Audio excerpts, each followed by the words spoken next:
स्वागत है दोस्तों स्टडी फॉर यूपीएससी में। हम लोग मॉडर्न इंडिया पढ़ रहे थे और मॉडर्न इंडिया का आज पार्ट 3 है, जिसमें हम लोग अंग्रेजी कंपनी के बारे में देखेंगे।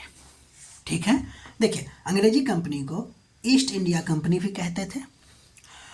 ध्यान दीजिएगा, अंग्रेजी कंपनी भी एक प्रकार का सरकारी कंपनी या ज्वाइंट स्टॉक कंपनी थी डच की तरह, लेकिन यह व्यवहार निजी कंपनी की तरह करता था। ठीक है, एक बात समझने की कोशिश कीजिएगा कि क्या अंग्रेजों से पहले ये जो ईस्ट इंडिया कंपनी है उससे पहले कोई और कंपनी नहीं आती थी क्या यहाँ पे भारत में व्यापार करने? तो ध्यान दीजिएगा, ईस्ट इंडिया कंपनी से पहले भी बहुत सारी कंपनियां आई, जिसमें से एक कंपनी का नाम हमने लिखा है लिवेंट कंपनी 1593 का। और ईस्ट इंडिया कंपनी के बाद भी बहुत सारा कंपनी आया, जिसमें से एक कंपनी था जिसका नाम था न्यू कंपनी 1688 का, और फिर जनरल सोसाइटी भी एक कंपनी थी 1698 का। ठीक है, तो आपको ये बात ध्यान देना है कि हम बेसिकली पढ़ने जा रहे हैं ईस्ट इंडिया कंपनी के बारे में। इससे भी पहले इस कंपनी से पहले भी आपको कंपनी आ रही थी और इसके बाद भी कंपनी आ रही है। ठीक है ना, चलिए अब देखिए इस कंपनी के बारे में पढ़ते हैं। 1599 में क्या हुआ कि कुछ मर्चेंट का ग्रुप था जिसका नाम था एडवेंचरस मर्चेंट ग्रुप। इसने एक योजना बनाया और इस आधार पे एक कंपनी बनाई जो कि ज्वाइंट स्टॉक कंपनी थी। ज्वाइंट स्टॉक आपको अगर नहीं पता है तो इससे पहले का वीडियो देखिए, जिसमें एक 217 लोग भागीदार था। ये जो 217 लोग भागीदार था जिसको निवेशक मंडल कहते हैं। ध्यान दीजिएगा, इस 217 में ना एक एलिजाबेथ भी थी। ये जो 217 लोग थे इन्होंने पैसा लगाया था, तो इसको हम लोग कहते हैं निवेशक मंडल। इसको इंग्लिश में COP यानी कि कोर्ट ऑफ प्रोपराइटर भी कहते हैं। ठीक है, ये क्या करता था, इसको ना अधिकार होता था, जितना जो पैसा लगाया उसके आधार पर इसको अधिकार होता था। और ये क्या करता था, कोर्ट ऑफ डायरेक्टर जिसको प्रशासक मंडल कहते हैं वो चुनते थे, और यही आपको क्या करता था, कंपनी का प्रशासन देखता था। तो एक हो गया COP, एक हो गया COD। COD क्या है, तो प्रशासक मंडल है। इसी का जो प्रमुख होता था जिसको हम लोग गवर्नर कहते हैं, पढ़ेंगे आगे। तो ये क्या करता था, कंपनी का प्रशासन देखता था। ठीक है, अब देखिए आगे बढ़ते हैं। 31 दिसंबर 1600 को एलिजाबेथ ने क्या की, 15 वर्षों के लिए पूर्वी देशों के साथ व्यापार के लिए क्या किया, आज्ञा दे दिया। तो पहले ये लोग सुमात्रा पहुंचे थे। ठीक है, फिर बाद में स्पेन से इसका एक संधि होती है और उसके बाद फिर ये भारत पहुंचता है। 1604 के आसपास एक संधि होती है। 1608 में क्या हुआ कि हेक्टर एक जहाज का नाम है, उस जहाज से विलियम हॉकिंस जो है आपको जहांगीर के दरबार में पहुंचता है।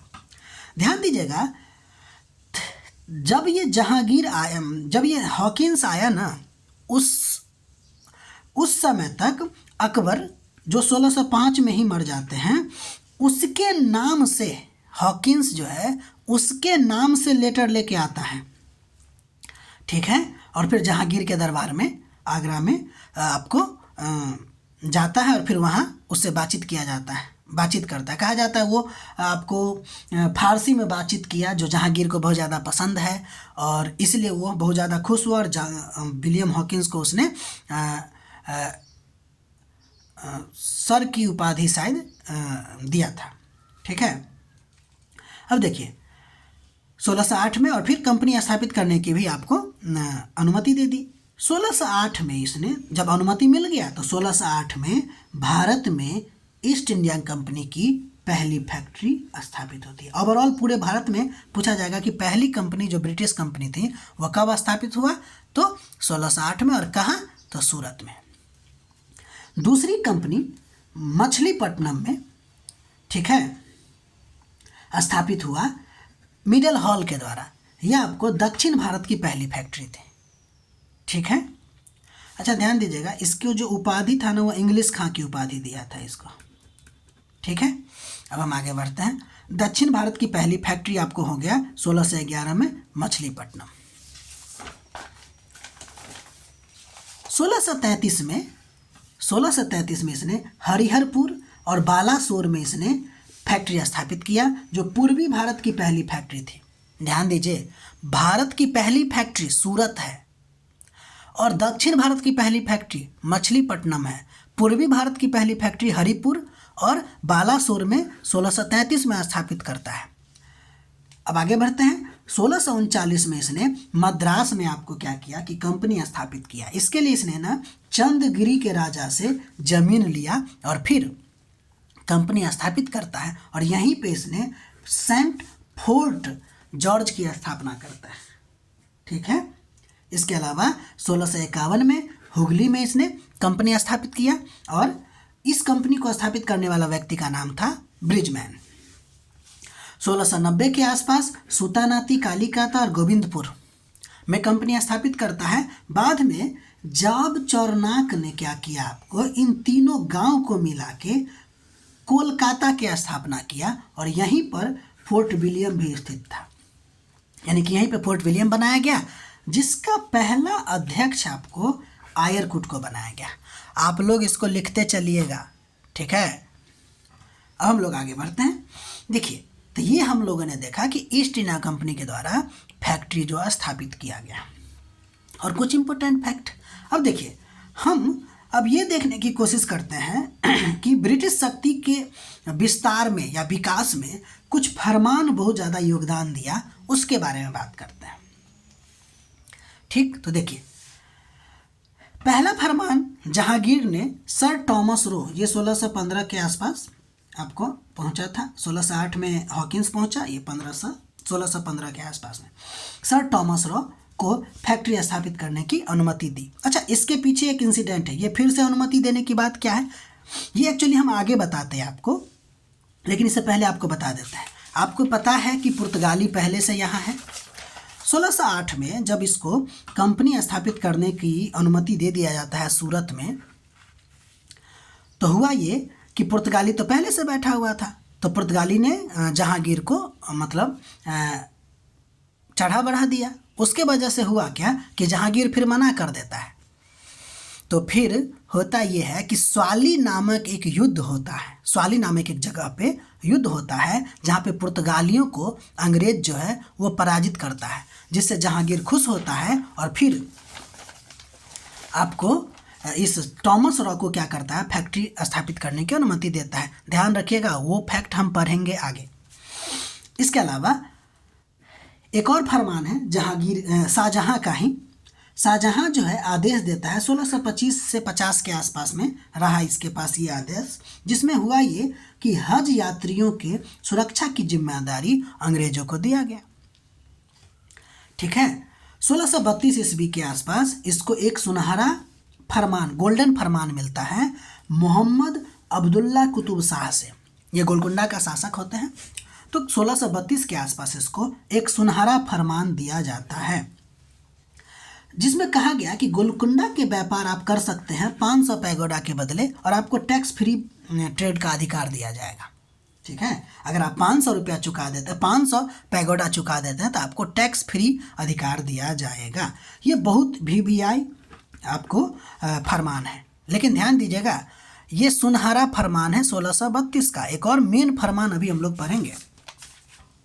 इसके अलावा शाह सूजा और शाइस्ता का भी बंगाल में कुछ इसको विशेष अधिकार देता है। खासकर शाह सूजा ने कहा कि 3000 रुपया अगर आप वार्षिक दे दीजिएगा तो आप बंगाल में फ्री ट्रेड कर सकते हैं।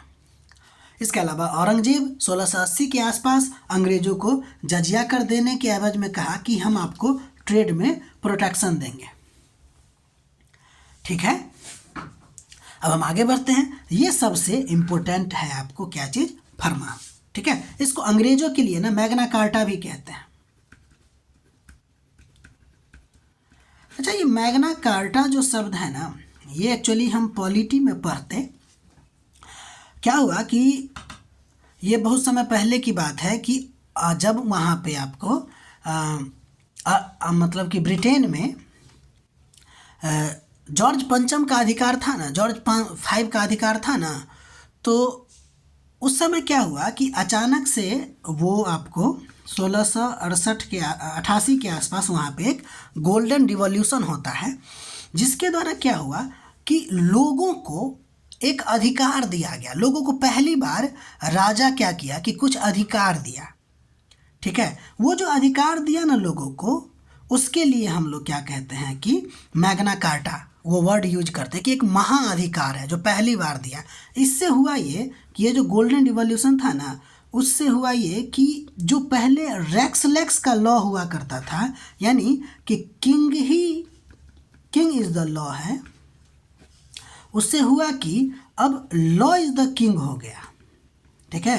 यानी कि लेक्स रेक्स का सिद्धांत आ गया, यानी कि अब कानून की सर्वोच्चता होगी, ठीक है। ये गोल्डन रिवॉल्यूशन, इसलिए इसको मैग्ना कार्टा कहा जाता है। मैग्ना कार्टा मतलब महान अधिकार, ठीक है। तो 1717 का जो फरमान है, जो फर्रुखसियर के द्वारा दिया गया था। अच्छा, इस फरमान के पीछे एक और कहानी भी है।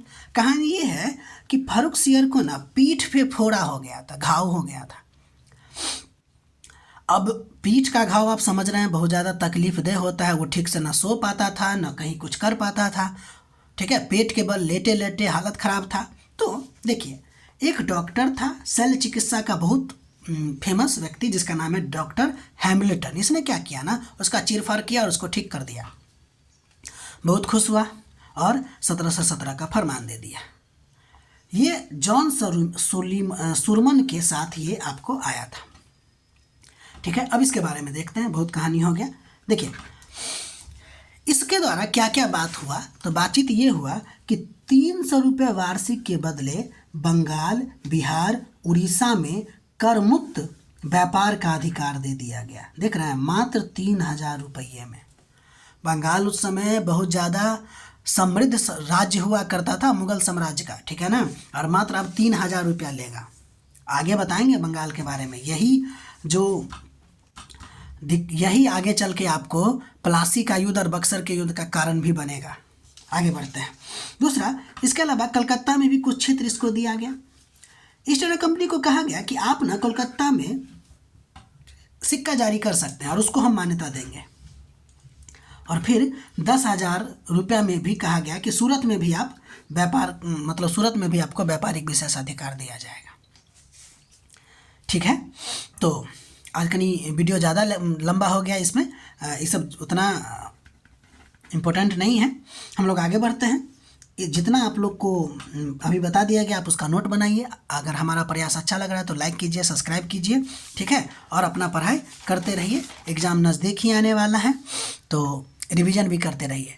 खास ये, हालांकि ये जो वीडियो हम बना रहे हैं ना, वो न्यू स्टूडेंट के लिए बना रहे हैं, ठीक है। अगर पुराने लोग देख रहे हैं तो आप लोग को तो पहले से कंप्लीट होगा, आप रिवीजन कर सकते हैं, ठीक है। मिलते हैं हम लोग अगले वीडियो में।